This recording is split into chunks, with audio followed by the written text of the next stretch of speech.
suis Rinda Hartner, infirmière. J'étais infirmière en santé scolaire pendant 7 ans au C3S Jeanne Mance.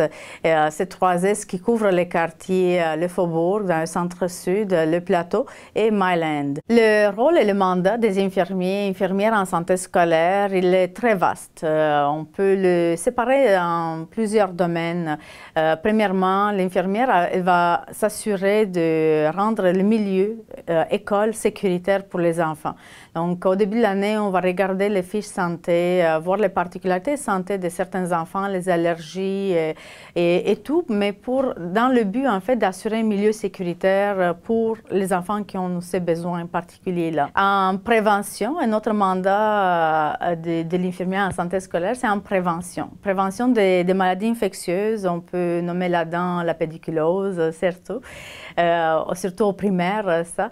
Mais la prévention des infections transmises sexuellement ou par les sang, donc tout ce qui touche la prévention, incluant la vaccination, en fait, ça revient encore à l'infirmière scolaire. Elle a un rôle en promotion de la santé.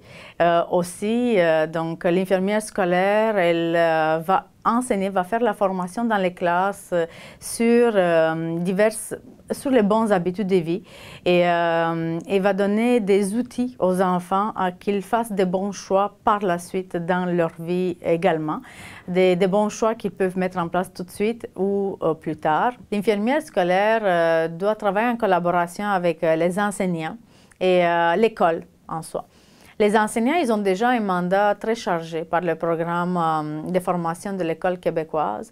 Donc, venir demander des périodes de leur temps d'enseignant pour faire des capsules de formation. Mais c'est difficile des fois. Il y en a certaines qui ne sont pas très à l'aise à donner ce temps-là. Pour ce faire, en fait, l'infirmière doit faire preuve de beaucoup de leadership et d'organisation et s'asseoir à la fin de l'année scolaire pour prévoir les sujets à aborder lors de l'année suivante. Comme par exemple, si on veut améliorer les habitudes alimentaires des enfants d'une école primaire. On va donner comme exemple ça. L'infirmière va s'asseoir avec les enseignants, mais aussi avec les décideurs de l'école, la direction, donc toute l'équipe école, pour voir comment on pourrait organiser ce sujet qui sera important pour les élèves de l'école. En fait, comment on pourrait l'aborder à travers les matières enseignées. Et que ça soit plus vu comme une plus-value aussi pour l'enseignant et pour nous, ça pourrait être un plus au niveau des saines habitudes alimentaires de nos jeunes. On voit une certaine problématique. Par exemple, on va prendre une pomme. La pomme, on peut dire, l'année prochaine, on va aborder la pomme en mathématiques, divers niveaux des enfants, de compter des pommes dans un arbre, un pommier ou colorier dans les arts plastiques et tout. On peut la voir en français, cette pomme-là, en faisant une présentation orale, en écrivant une composition. Donc, l'enseignant pourrait évaluer au niveau du français des connaissances autour de la pomme aussi. On peut la voir en sciences pour les plus vieux, voir la trajectoire de la pomme, de la petite graine à l'arbre, fleur et le fruit qu'on consomme, qu'on trouve au marché. Donc, et voir ça, l'inscrire en fait à travers toute l'année scolaire et le faire plus.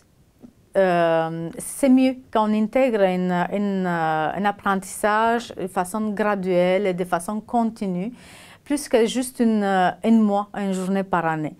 Je donnais cet exemple parce qu'au mois de mars, on sait, c'est le mois de la nutrition et faire des enseignements sur les bonnes habitudes alimentaires juste au mois de mars, c'est pas assez.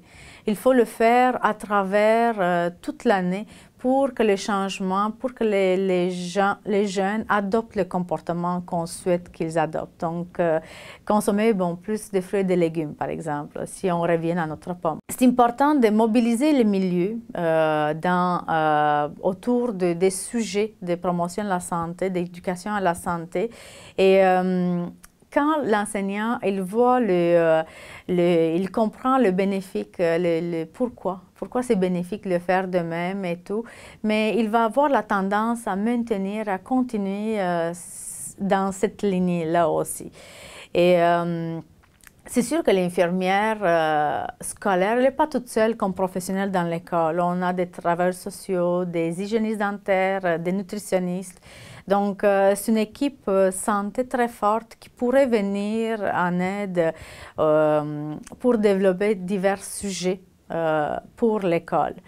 Et c'est pour ça, je disais au début aussi, c'est important d'impliquer les décideurs également dans cette élaboration de planification de l'année, parce que les enseignants d'une bord, ils vont voir la direction supporte ce projet et ça ne va pas être juste porté par l'enseignant et l'infirmière, mais ça va être équipe école qui porte ça à travers tous les apprentissages pour une meilleure acquisition de bonnes habitudes de vie.